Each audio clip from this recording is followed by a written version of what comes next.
আপনি কি জানেন ইরানকে ঘিরে যুদ্ধ পরিস্থিতির কারণে বিশ্বের সবচেয়ে দামি মশলা জাফরানের সরবরাহে ব্যাঘাত ঘটেছে বলে জানিয়েছে আমেরিকার সাময়িকী ফরেন পলিসি।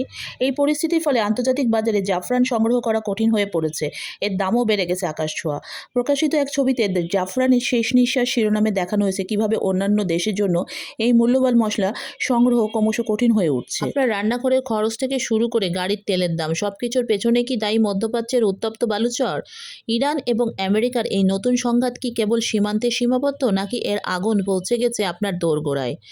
হরমুজ প্রণালী, যা বিশ্ব বাণিজ্যের প্রধান শ্বাসনলী হিসেবে পরিচিত, সেটি আজ অবরুদ্ধ হওয়ার পথে। কেন এই যুদ্ধকে বিশেষজ্ঞরা বলছেন এনার্জি ওয়ার বা জ্বালানি যুদ্ধ, এবং এই সংকট কিভাবে আপনার জীবনযাত্রার খরচ বাড়িয়ে দিচ্ছে? আজকের ভিডিওতে আমরা বিশ্লেষণ করছি বদলে যাওয়া এই বিশ্ব ব্যবস্থার ভয়াবহ সমীকরণ। সবাইকে সালাম, শুরু করতে যাচ্ছি। 2025 ও 26 এই 2 বছর বিশ্ব রাজনীতির ইতিহাসে হয়তো আলাদা করে লেখা হবে, কারণ পৃথিবীর একাধিক ফ্রন্টে উত্তেজনা থাকলেও সবচেয়ে বড় রাজনৈতিক বিস্ফোরণ এখন তৈরি হচ্ছে মধ্যপ্রাচ্যে, এবং এই সংকটের কেন্দ্রবিন্দুতে রয়েছে একটি দেশ, ইরান। বিশ্বব্যাপী সামরিক ব্যয়ের সর্বশেষ পরিসংখ্যান দেখাচ্ছে জিডিপির তুলনায় সবচেয়ে বেশি প্রতিরক্ষা ব্যয় করছে রাশিয়া, মধ্যপ্রাচ্যের বিভিন্ন দেশ এবং পূর্ব ইউরোপের কিছু রাষ্ট্র। অন্যদিকে ল্যাটিন আমেরিকা, আফ্রিকা এবং এশিয়ার অনেক অঞ্চলে এই ব্যয় তুলনামূলক কম। এই পরিসংখ্যান শুধু অর্থনীতির তথ্য নয়, এটি একটি সতর্ক বার্তা। কারণ যখন কোনো অঞ্চল দ্রুত সামরিকীকরণ দিকে যায়, তখন সাধারণ বড় সংঘাতের পূর্বাভাস দেখা যায়, আর এখানে সেই সংকেত স্পষ্ট।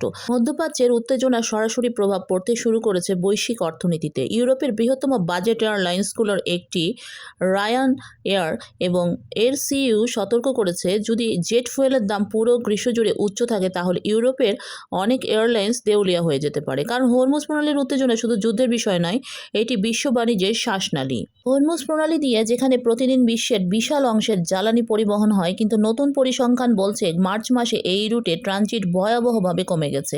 আর এখানেই শুরু হচ্ছে নতুন অর্থনৈতিক চাপ। তেলের দাম দ্রুত বাড়ছে, বিশ্ববাজারে ব্যারেল প্রতি তেলের দাম $120 অতিক্রম করেছে। খাদ্য, সার, পরিবহন সবকিছুতে চাপ তৈরি হচ্ছে। এদিকে যুদ্ধক্ষেত্রে ভাষা আরও কঠিন হয়ে উঠেছে।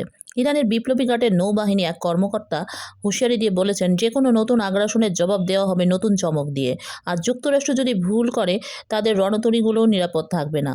এই বক্তব্য শুধু প্রচারণা নয়, বরং সরাসরি ডিফেন্স স্ট্র্যাটেজি। অন্যদিকে ওয়াশিংটনও থেমে নেই। খবর এসেছে প্রয়োজনে ইরানের বন্দরগুলোতে দীর্ঘমেয়াদী নৌ অবরোধ চালু রাখার বিকল্প বিবেচনা করছে যুক্তরাষ্ট্র। এই নিয়ে প্রেসিডেন্ট ডোনাল্ড ট্রাম্প জ্বালানি কোম্পানিগুলোকে সঙ্গে আলোচনাও করেছেন বলে বিভিন্ন সূত্রে উঠে এসেছে। অর্থাৎ এই যুদ্ধ শুধু সামরিক নয়, এটি এনার্জি ওয়ার। এখন প্রশ্ন হচ্ছে, যদি হরমুজ বন্ধ হয়ে যায়, তাহলে বিশ্ব কি বিকল্প পথ খুঁজে পেয়েছে? এখানে আসে পাকিস্তানের নাম। রিপোর্ট অনুযায়ী পাকিস্তান ইরানের সঙ্গে 6টি স্থলপথ চালু করেছে। হাজারো কন্টেইনার এখন সমুদ্রপথের বদলে স্থলপথে বিকল্প বাণিজ্য করছে। এটি ছোট ঘটনা নয়, এটি রিজিওনাল বাইপাস স্ট্র্যাটেজি। এদিকে আরেকটি চমকপ্রদ দাবি সামনে এসেছে। ইরানের গণমাধ্যম জানিয়েছে 15টির বেশি ভারী মার্কিন ক্ষেপণাস্ত্র নিষ্ক্রিয় করা হয়েছে। এর মধ্যে বাংকার ব্লাস্ট বোমও পর্যন্ত রয়েছে বলে দাবি করা হয়েছে। আর এসব রিভার্স ইঞ্জিনিয়ারিংয়ের জন্য গবেষণা ইউনিটে পাঠানো হয়েছে। যদি এই দাবি সত্য হয়, তাহলে ভবিষ্যতের অস্ত্র প্রযুক্তির খেলায় নতুন অধ্যায় শুরু হতে পারে। একই সময়ে আন্তর্জাতিক কূটনীতির সবচেয়ে বড় পরিবর্তন দেখা গেছে। জাতিসংঘের পারমাণবিক নিরস্ত্রীকরণ ও এনপিটি সংশ্লিষ্ট সম্মেলনে ইরান গুরুত্বপূর্ণ নেতৃত্বের পদ পেয়েছে।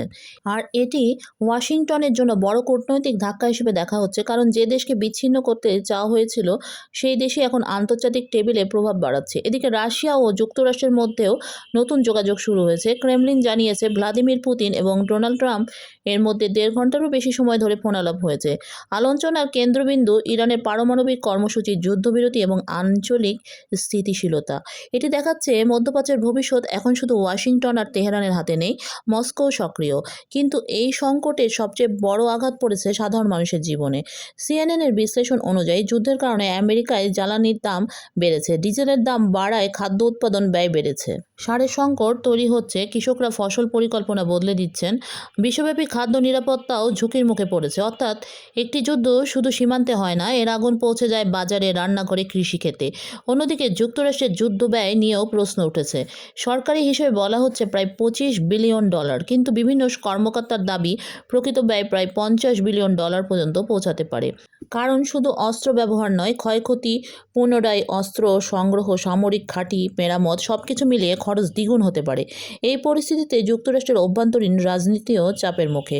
জনমত জরিপে জনপ্রিয়তা কমার খবর আসছে তাদের ক্ষমতাসীন দলের। কংগ্রেসের যুদ্ধের যৌক্তিকতা নিয়ে প্রশ্ন তুলেছে, অর্থাৎ বাইরের যুদ্ধ এখন ভেতরের রাজনীতিতেও আগুন ধরাচ্ছে।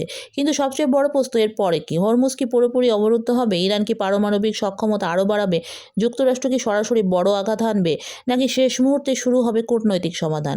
একটি বিষয় এখন পরিষ্কার, মধ্যপ্রাচ্য এখন আর আগের মতো নেই। নতুন জোট তৈরি হচ্ছে, পুরনো শক্তির ভারসাম্য বদলাচ্ছে, জ্বালানি, অস্ত্র, বাণিজ্য, কূটনীতি সবকিছুই নতুনভাবে শুরু হচ্ছে।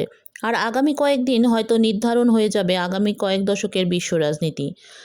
প্রশ্ন শুধু ইরান বা আমেরিকার নয়, প্রশ্ন হচ্ছে পরবর্তী বিশ্ব ব্যবস্থার নেতৃত্ব কার হাতে যাবে।